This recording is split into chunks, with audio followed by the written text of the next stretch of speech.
प्यारे बच्चों, आप लोग कैसे हैं? उम्मीद है कि आप लोग अच्छे होंगे, मस्त होंगे।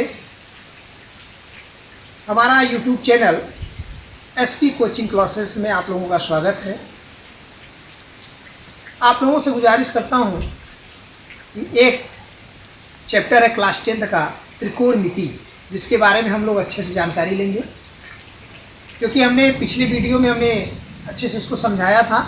एक बार पुनः उसका रिवाइज कर दे रहे हैं, जिसमें देखिए त्रिकोणमिति। त्रिकोणमिति को हम इंग्लिश में टेक्नोमेट्री कहते हैं। त्रिकोणमिति को इंग्लिश में टेक्नोमेट्री कहते हैं। त्रि का मतलब होता है तीन, कोण का मतलब होता है झुकाव, मिति का मतलब होता है माप यानी नाप, यानी तीन कोणों का नाप ही त्रिकोणमिति कहलाता है। तीन कोणों का माप ही त्रिकोणमिति कहलाता है। तीन कोण किसमें होता है? क्वेश्चन यहाँ आ गया। तीन कोण हमारा त्रिभुज में होता है। किसमें होता है? तीन कोण त्रिभुज में होता है। जैसा कि हमने लिखा है, तीन कोण त्रिभुज में होता है। तो यानी त्रिभुज में कौन सा त्रिभुज की बात हो रही है? तो त्रिकोणमिति में समकोण त्रिभुज ही मान्य है। त्रिकोणमिति में समकोण त्रिभुज ही मान्य है। यानी समकोण त्रिभुज अगर हम आपको बता दें, यह क्लियर हो जाएगा कि इसी से हमारा जो है त्रिकोणमिति के जो कोण है वह निकाले जा सकते हैं। देखिए मैं यहाँ बनाया हूँ समकोण त्रिभुज। तो समकोण त्रिभुज क्या होता है? ऐसा त्रिभुज जिसका एक कोण 90 अंश होता है उसे हम समकोण त्रिभुज कहते हैं। ऐसा त्रिभुज जिसका एक कोण 90 अंश होता है उसे हम समकोण त्रिभुज कहते हैं।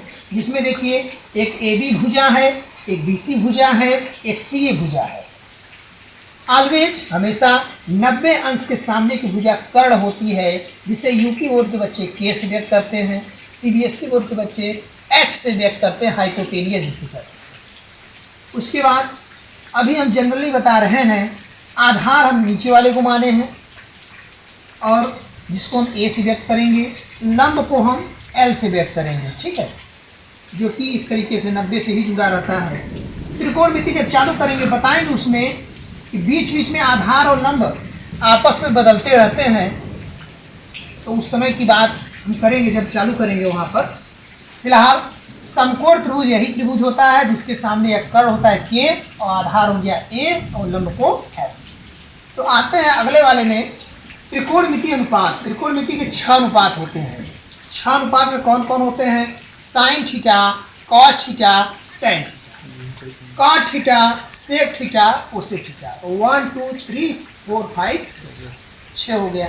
अब बात आती है 6 त्रिकोणमिति अनुपात हैं, किससे रिलेशन है, यानी कौन किसका उल्टा है, सीधा है, क्या है, ये देखेंगे हम लोग। इसके लिए यहाँ पर लाल बट्टे कक्का है, LAL, लाल बट्टे कक्का। क्या बेहतरीन संबंध है लाल बट्टे कक्का का। यानी कक्का जानते हैं आप लोग, चाचा को बोलते हैं, और लाल मतलब उसका भतीजा है समझ लीजिए, या लड़का ही समझ लीजिए। लाल बटे कक्का में साइन, देखिए साइन कॉस टेन, देखिए ऊपर वाला लिखा हूँ मैं, sine cos tan, sine cos tan. तो LAL, तो LAL को साइन कॉस टेन, फिर नीचे वाले को कोसेक, सेक और कॉट। तो यहाँ पर साइन थीटा, तो पहले यहाँ पर देखिए साइन है, अगर इनके घर पर जाएंगे तो पहले L से भेंट होगा तब इनसे K से होगा, यानी साइन थीटा हो गया लंब बटे कर्ण। कॉस थीटा क्या होगा? A बटा K, यानी आधार बटा कर्ण। देखिए कैसे क्लियर हो रहा है, पहले समझने का प्रयास करिएगा। साइन थीटा L बटा K, L का मतलब यहाँ पर हो गया लंब, और K का मतलब हो गया कर्ण, यानी साइन थीटा हो गया लंब बटे कर्ण, जैसा यहाँ हमने लिख दिया है। इसी प्रकार कॉस थीटा क्या है? A बटा K, A का मतलब आधार हो गया, K का मतलब कर्ण हो गया, इसलिए कॉस थीटा जगह आधार बटे कर्ण कर दिया, यानी इसका यह फार्मूला हो गया, सूत्र हो गया। टेन, टेन क्या है? L बटा A।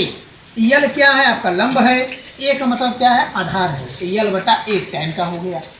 इसी प्रकार कॉट, कॉट का क्या होगा? तो देखिए टेन के नीचे देखिए कॉट लिखा गया, यानी ये बता रहा है यह मेरा सर है, यह पैर है, यह सर है, यह पैर है, सर है, सर का उल्टा पैर हो गया यहाँ पर। तो पैर जब हो गया तो यानी इसका यह उल्टा यह हो गया। अभी हो रहा था टेन L बटा A, तो काट का A बटा L, तो A बटा L हो जाएगा। सेक का क्या हो जाएगा?